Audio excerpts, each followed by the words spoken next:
O que se bebe em dia de festa pode-se beber no dia a dia? E que ligações gastronómicas se podem fazer com o que temos no copo? Aprenda e prove com a Escola do Gosto, a Academia de Literacia Alimentar do Público. Aulas únicas com especialistas. Entre como amador e saia um pouco mais conhecedores. Não perca a próxima aula, a 18 de novembro, no Porto. Os lugares são limitados. Inscreva-se já em público.pt. Eu gostei do debate, estava a dizer também a São José ontem. Também. Foi muito equilibrado. Foi assim uma coisa Sim, viva. O início eu achei um também. bocadinho difícil. Pensei assim, se isto continuar assim, isto não está a desenvolver.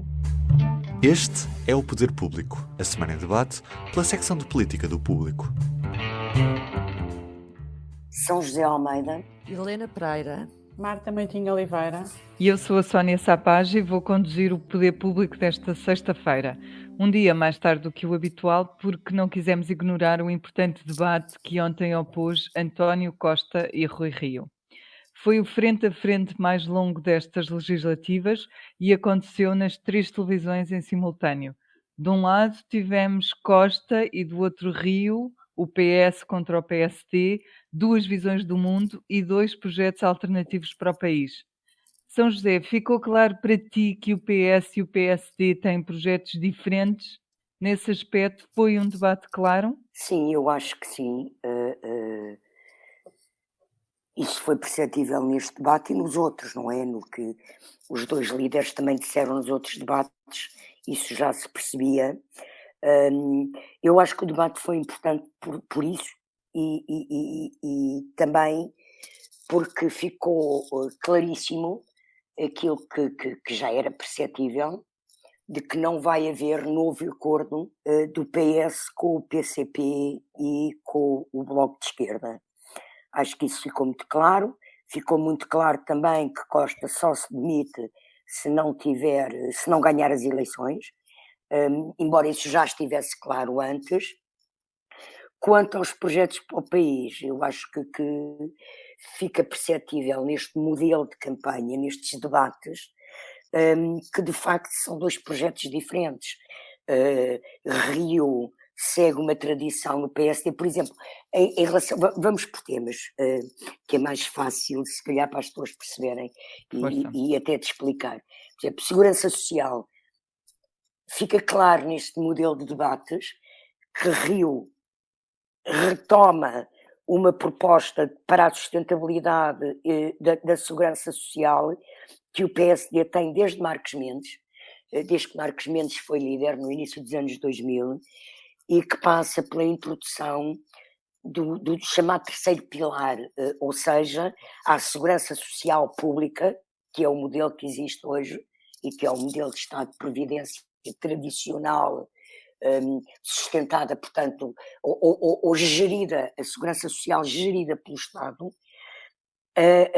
O PSD introduz uma parcela complementar de seguros privados, modelo que o PS rejeita desde sempre.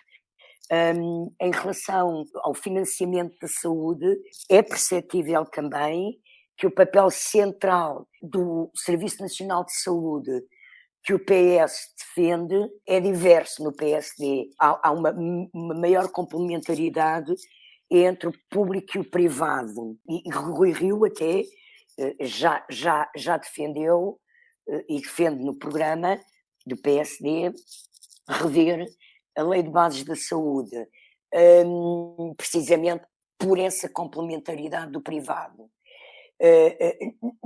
Nos impulsos à economia e nos apoios à economia, é claro também que Rui Rio defende um modelo diverso do PS, com mais incentivos fiscais e mais apoios às empresas. Não é que o PS não dê apoios às empresas, dá muitos, mas não é isso, é gerir de uma outra forma esse tipo de impulsos para permitir uma maior liberdade de iniciativa, segundo diz o próprio PSD. Portanto, eu acho que estes debates, o debate de ontem, isso foi perceptível, e e penso que quer um, quer outro estiveram bem na defesa das suas posições e que foi um debate bastante educado, civilizado e útil para o eleitor. Helena, em que é que Rio e Costa estiveram melhor e pior para ti? Há aqui vários pontos. Começando por António Costa, o que é que eu apontei? Eu acho que onde Costa esteve claramente bem, a meu ver, foi quando ele vai buscar a proposta de revisão constitucional, ou as propostas gerais para uma revisão constitucional do PSD sobre saúde, e lê a frase. Eu, por acaso, a mim surpreendeu, porque eu não sabia, por acaso não sabia, que o PSD queria substituir que a saúde era tendencionalmente gratuita por ninguém ficaria excluído da saúde por razões económicas, Financeiras ou uma coisa económicas, sim, assim. sim. E acho que Costa, neste ponto, teve razão ao dizer que Mas olha isto. que essa proposta já existia no programa do PSD em 2019. Pronto, não me Na altura isso lembrava. foi muito falado. Ok, Sim, o pronto. Rio, o próprio Rio disse isso também, que não era novidade. Pronto, mas a forma como Costa falou disso, que tem sido um tema que não tinha sido falado nos debates, para quem acompanhou todos os debates, não é? Que não tinha sido falado nos debates anteriores.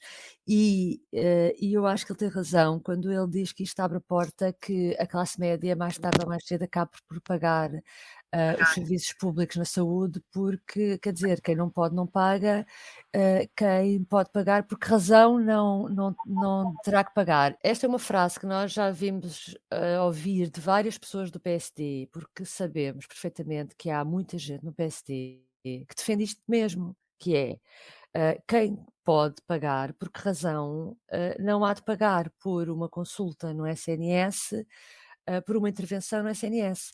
E aí acho que Rui Rio não foi verdadeiro, porque a intenção de pôr isso na sua revisão constitucional é mesmo essa, porque há uma linha dentro do PSD, e como dizia a São José, já vem de há mais tempo, que defende isso mesmo, e eu acho que sinceramente que ele teve vergonha de assumir. E aí acho que foi o momento em que Costa esteve melhor, porque deixou, ah, pôs em causa, para mim, completamente a credibilidade daquela proposta do Rio. Depois, onde eu acho que Costa não teve bem, duas coisas. Na sua atitude, eu acho que ele revelou um enfado que eu confesso que achei estranho, tendo em conta uma pessoa que quer a maioria absoluta. Mas isso é uma coisa que já se vem a verificar nos outros debates. Do ponto de vista de conteúdo, quando ele realmente é finalmente obrigado a clarificar a questão de o que é que ele faz se ganha com a maioria relativa, e ele, além de incluir o PAN, diz que governa a Guterres, e governar a Guterres é também governar com o PSD. Tenho pena que ninguém tinha pegado na deixa e tenha explorado isso, nem os entrevistadores, nem o próprio Rio. Porque gostava, acho que ficou por perceber exatamente em que matérias é que ele está à espera da ajuda do PSD. Mas na E realidade isso é o que ele fez durante todo este mandato, não é? Que só durou 2 anos, portanto isso em termos de estabilidade é complicado. e houve ali um momento em que Rio diz, alguém lhe pergunta sobre o próximo orçamento, e ele diz: "Está bem, mas o próximo orçamento é um orçamentozinho, um orçamentozito, aquilo vai só valer para uns meses." Ele Aquilo é tão fácil, ele estava-se a oferecer tanto, tenho pena que esta parte depois não tenha sido mais explorada.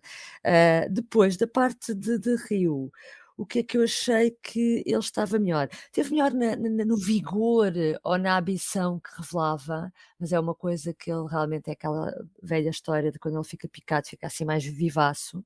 E depois esteve bem nesses cenários, ele ter falado da história de Pedro Nuno Santos, e foi por causa disso que depois provoca a resposta de Costa, e este debate acaba por ir mais longe de qualquer um dos outros na questão da governabilidade. Onde Rio esteve mal, decepcionou-me, achei globalmente que ele esteve bem, mas eu achei estranho que Rio, que parte em desvantagem nas sondagens, não tenha aproveitado melhor o debate, não se tenha achei que ele não se preparou muito em relação aos outros debates, foi pouco acutilante, não levou nada, a coisa mais bem preparada que ele levava era a história um caso e casinho, que era a história do voo da TAP, que se tu fores a Madrid é mais barato que se fores a Lisboa. E o que é que aquilo vale? Eu não percebi sinceramente. Aquilo era alguma promoção momentânea, como a gente sabe que às vezes aquilo acontece. Aquilo também, para mim, aquilo foi um caso e casinho. Portanto, achei que ele perdeu essa oportunidade, ele devia ter investido mais, para quem tem 30% nas sondagens, devia ter aproveitado melhor esta oportunidade, mas como o próprio disse no início do debate, ele sempre fez uma oposição que não é branda, é civilizada nas suas palavras, e mais uma vez foi isso que ele vai fazer neste debate. Sim, ele usou exatamente essa palavra, oposição Exatamente, civilizada. civilizada. Eu também gostava de dizer qualquer coisa sobre isto, na realidade. Eu acho que Rio esteve muito mal no momento em que atacou o Serviço Nacional de Saúde. Não lhe ficou bem. É um momento do debate em que ele diz que falhou em toda a linha, mas a maneira como ele diz aquilo, e António Costa aproveitou isso muito bem, parecia um ataque à classe, parecia um ataque aos Exatamente, foi. profissionais. Isso foi um momento mesmo que eu acho que ali ele pode ter perdido. Pode ter perdido alguns, mais do que ganhou, enfim, alguns eleitores Acho que até. os funcionários públicos não gostaram também, Sim, quando ele diz que há funcionários a mais e funciona tudo sim, pior. sim. Ele foi arriscado em várias questões, apesar de nós todos sabermos que é isso que ele pensa e dele não ir mentir para um debate só para ganhar, votos. Eu digo isto apesar de ter achado o debate muito equilibrado e a prestação de ambos mesmo muito equilibrada. Acho que ele esteve bem quando fez aquela proposta do médico assistente. Eu sei que é uma questão polémica, mas todos nós na prática que não temos médico de família, eu não tenho um médico assistente no privado. Só que é um médico assistente que não pode passar baixas, que não pode passar, enfim, não me serve, a não ser para cuidar da minha saúde, não me serve para outras coisas que nós precisamos, marcação de exames no público, enfim. E a ideia dele de enquanto não há médico de família, poder haver um médico assistente no privado, acho que foi um momento, bom. Acho que Costa esteve bem, quando desmontou várias medidas de Rio. Tu deste um exemplo da questão, do Serviço Nacional deixar de ser tendencialmente gratuito e passar a ser uma coisa diferente, mas também no salário mínimo. Encostou, ele levou a dizer exatamente o que queria e esteve bem aí, nessas partes do debate.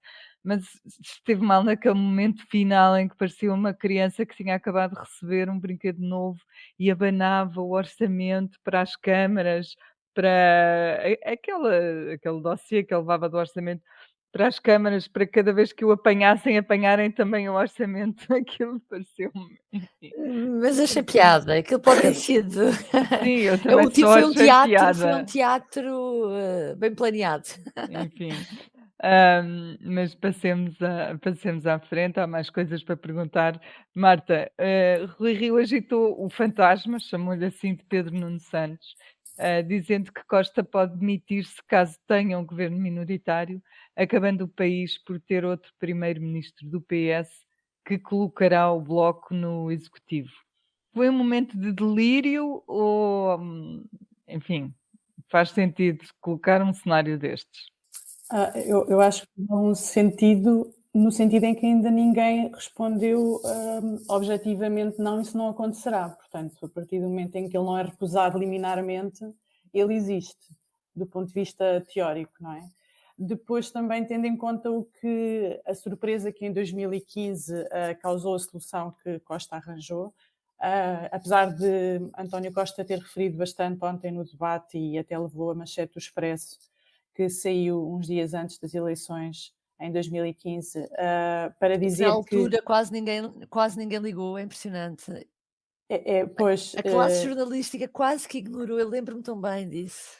é verdade, é verdade. E segundo eu me lembro, e precisei obviamente rever aquilo melhor, eu tenho ideia de que a frase ou a ideia não seria tão, como é que eu ia dizer, tão concreta, como depois a solução nos mostrou ser, ou seja, parece-me que ele na altura enunciava ao princípio e depois nós ficámos a saber qual era o instrumento. Ele chumbava uma maioria relativa do PSD, mas depois não Exato. falava na geringonça. É Exato, que ele não tinha metade apresentava da qual era o história. instrumento. Exatamente. Pronto, e o Era. instrumento é que causou a surpresa. Mas, portanto, causou surpresa, isto para dizer que aquilo que nos pode parecer antes das eleições um delírio, digamos assim, depois pode vir a confirmar-se. Em política nós estamos habituados a ser surpreendidos por coisas extraordinárias que aqui e também noutros países, coisas extraordinárias, soluções que se encontram para resolver questões de governabilidade. E depois também existem outras questões aqui que eu acho que podem, de certa forma, dar gás a essa história. Que são, nomeadamente, toda a gente conhece a vontade de Pedro Nuno Santos ser líder do PS, ele nunca afastou essa ideia e já vem de trás, e já tivemos um congresso do PS em que o desempenho de Pedro Nuno Santos nesse congresso obrigou António Costa a ter que dizer que não tinha posto os papéis para a reforma, e essa vontade não esmoreceu, pode estar mais discreta, digamos assim, neste momento, nesta fase. E também temos notado que António Costa parece estar um pouco cansado em relação, e até penso que foste tu, Helena, que falaste sobre isso, um pouco cansado em relação à governação, que também é natural, tendo em conta os anos de governação e as dificuldades pelas quais o país tem passado com a pandemia, que torna uma governação bastante mais desgastante. E eu acho que ele tem compensado esse cansaço com uma prestação altamente profissional durante os debates e muito concentrada e muito focada nos objetivos dele, que disfarçam um pouco aquele cansaço. E, portanto, na verdade, essa pode ser uma solução, esse cenário pode ser uma solução para resolver um problema de governabilidade que todos dizem que existe e que tem que ser resolvido, seja lá qual for o resultado que sai no dia 30 de janeiro. No fundo, este debate foi um momento interessante, mas não foi o único momento interessante da semana. Tivemos outros debates, alguns foram até muito aguerridos e quentes, e aqui refiro-me ao que opôs Francisco Rodrigues dos Santos a André Ventura, e outros foram mais racionais e frios, como o de António Costa e Catarina Martins. Tivemos também a Operação Relâmpago de Jerónimo de Sousa, que embora tenha sido de emergência, correu bem e vai afastá-lo da campanha durante uns dias. E tivemos ainda uma nova sondagem público RTP Antena 1. Para não nos alongarmos muito, tenho uma pergunta para cada uma sobre estes temas. Começo por ti, São José. Ganhar estes debates que foram frente a frente, na verdade, é importante para ganhar eleições? Olha, isso não sei. Não sei, e não sei se alguém consegue responder de facto a essa pergunta. O que é que eu posso dizer sobre isso? Eu penso que os debates podem ser elucidativos para ajudar o eleitor a decidir o seu voto, não é? E, portanto, o que os líderes dizem nos debates e a forma como defendem as suas propostas para a sociedade e para a governação do país são importantes. Agora, ganhar e perder, não sei se isso é muito, muito significativo, porque uma pessoa pode perder o debate naquilo que é uma espécie de ranking feito por comentadores e jornalistas, mas dizer coisas que agradam e que convencem eleitores.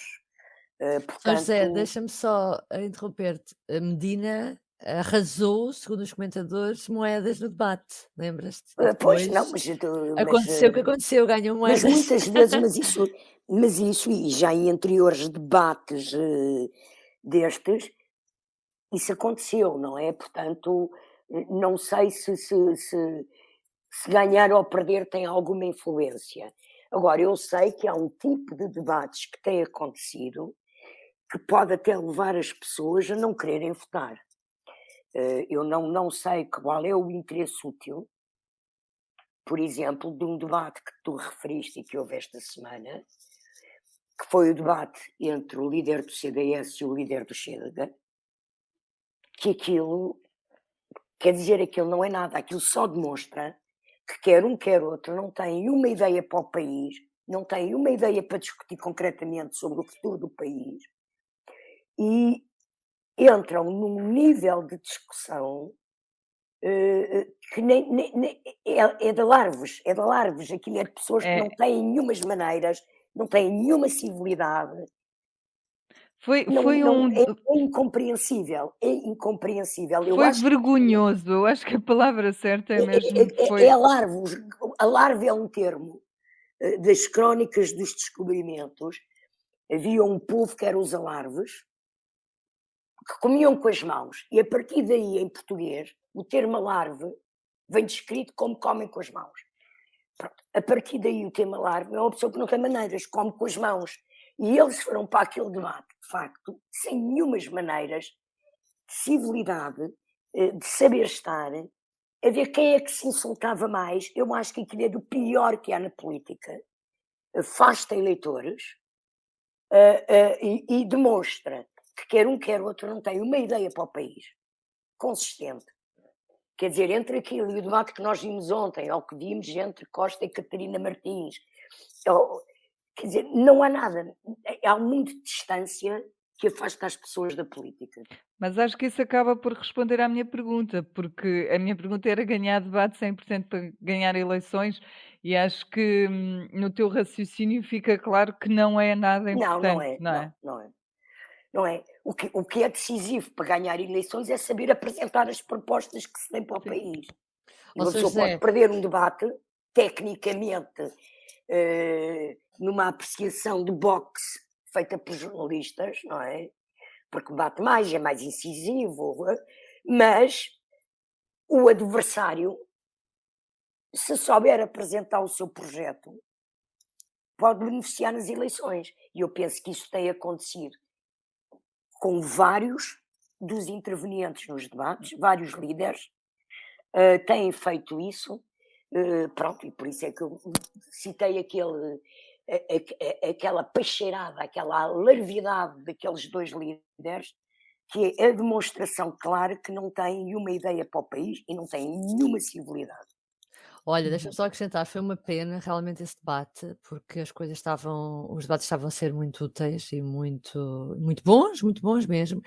E foi no dia em que Marcelo Rebelo de Sousa resolveu fazer um grande elogio, tanto aos jornalistas que conduzem os debates como aos intervenientes, de que estes debates estavam a ser muito úteis e esclarecedores. E logo nesse dia, pimba, tivemos o pior que os debates podem ser. Entornaram o caldo. Completamente, foi no mesmo dia. Helena, mudando para o tema PCP, Jerónimo de Sousa foi operado esta semana, uma operação de emergência a uma estenose na carótida.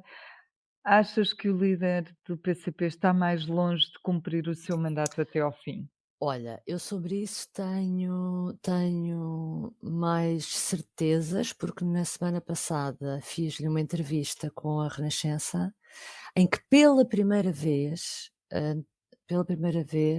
perante a pergunta se ele está disponível para ficar o mandato até ao fim, até ao Congresso em 2026, ele diz que não sabe, que não pode garantir isso.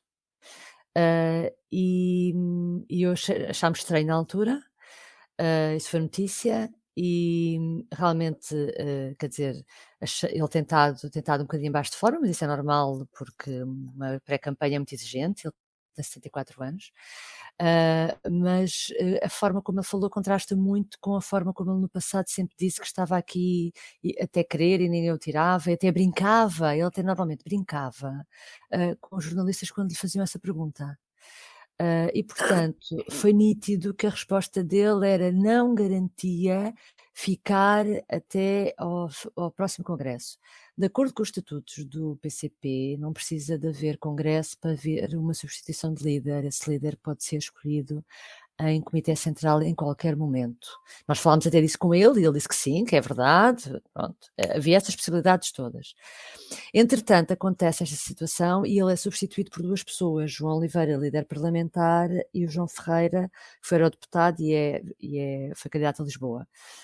E são duas pessoas que se fala que podem ser seus sucessores. João Oliveira substituiu no debate com o Rui Rio e esteve bem, porque é lógico que tinha que ser João Oliveira, porque ele esteve por dentro das negociações todas do orçamento, era a pessoa melhor preparada para responder a quem quer que seja. Mas na campanha na volta pelo país vai ser João Ferreira. E quando vi isto, o que eu me lembrei foi, aqui há uns tempos também, ao Público e à Renascença, a Maria do Céu faz-lhe uma pergunta nessa altura, porque isto é uma coisa recorrente, os jornalistas, a entrevista não foi ao Jerónimo, foi ao João Oliveira, mas esta questão da substituição de Jerónimo é uma questão recorrente, e na altura, o que é que o João Oliveira diz? Que os estatutos do PC não obrigam sequer a ter secretário-geral. Ele próprio é que foi quase citar os estatutos. Isto foi em 2019. E que o Comitê Central pode entender designar uma espécie de Comissão. Sim, imaginemos, tal como agora, informalmente existe esta, que é João Oliveira / João Ferreira. Portanto, ponto número 1, não acredito que Jerónimo vá até 2026, mas aí não estou a dizer nada de novo, estou a repetir simplesmente aquilo que ele próprio já admitiu na semana passada. Ponto número 2, não sei realmente se vai, aí é que eu não sei dizer, há várias possibilidades. Pode haver um secretário-geral, pode haver um secretário-geral e um secretário-geral adjunto, pode não haver um secretário-geral e haver uma espécie de triunvirato, sei lá, qualquer coisa que o Comitê Central invente. Não será a primeira agora, vez que um partido português tem teria exatamente, uma liderança pronto. bicéfala. Agora, mas não acredito, isto só para dizer, a única coisa que eu tenho mais a certeza é que não vamos ter Jerónimo até 2026. Mas na história do PC, 3 líderes ou 3 pessoas a disputarem a liderança. Isso não sei, pois, eu estou só a citar É o que o João complexo. Oliveira disse na altura Sim. e que foi surpreendente, porque é verdade que diz isso os estatutos. São José conhece melhor a história do PC.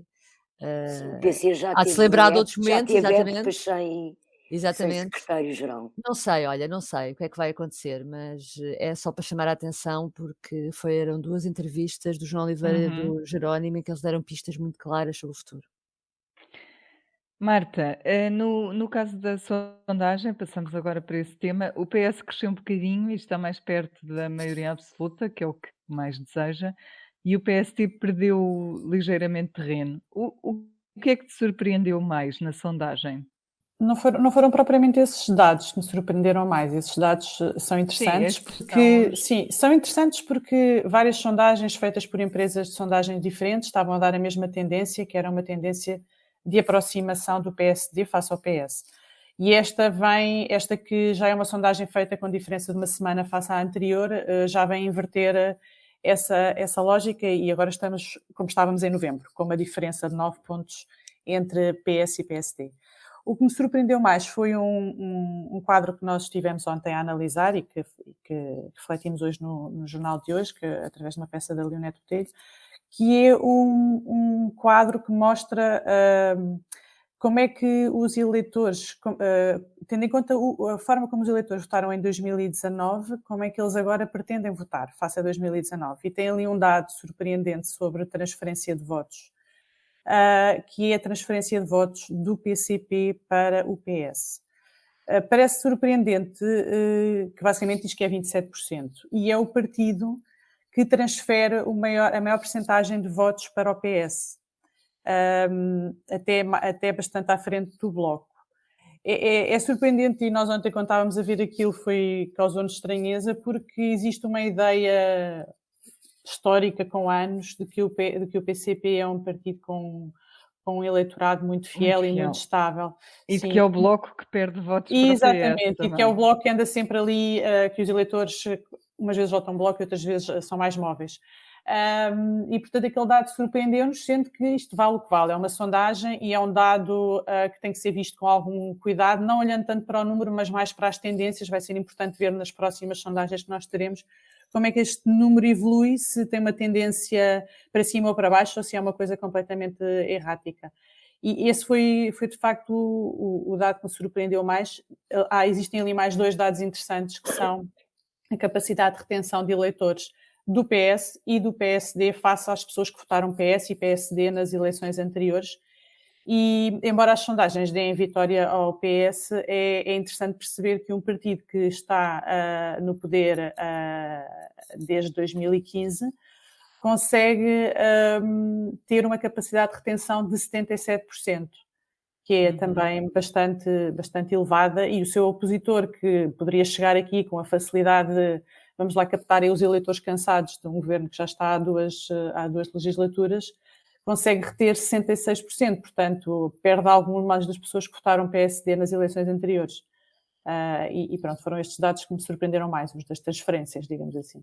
Corrijo-me se estou enganada, mas nós ainda teremos mais duas Teremos mais sondagens. 2 sondagens nas próximas quintas-feiras. Estamos mesmo a chegar ao fim, fechamos com o público e notório. Quem é que quer ser primeiro?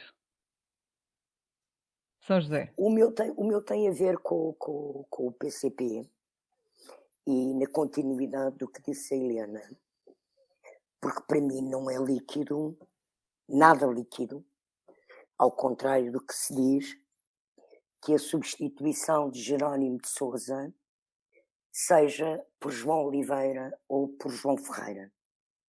Não é nada líquido, pelas próprias características e pela história do PCP. E o meu público e notório tem a ver com isso,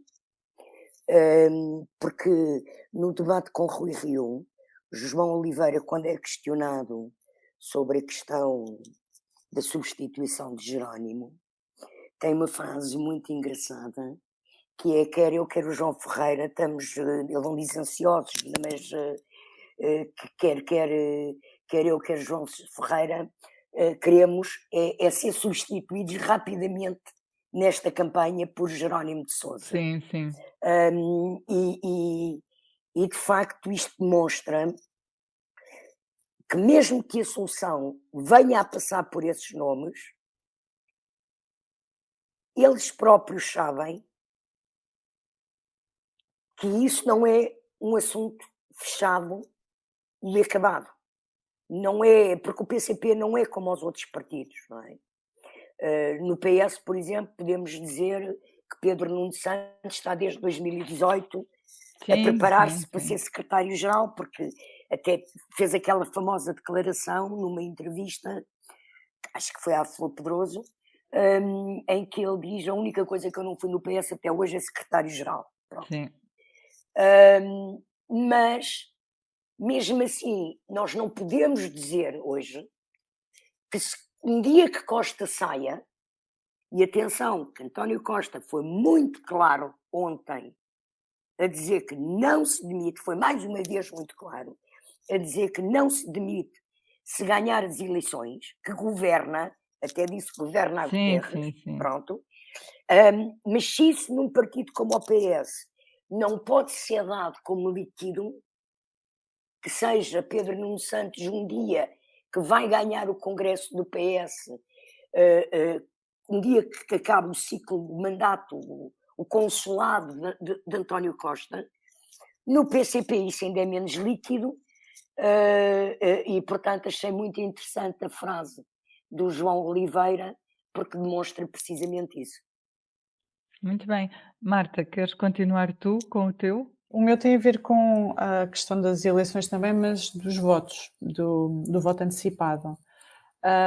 Nós ficámos a saber esta semana que o Governo prepara tudo para um aumento do voto antecipado e que espera que preparar tudo de forma a acolher 1.200.000 eleitores que queiram votar antecipadamente, que é no dia 23, e este 1.200.000 é um número com bastante significado, porque significa que cerca de um quarto das pessoas que votaram em 2019, se tudo o resto se mantiver constante, podem votar antecipadamente, que é um número bastante alto.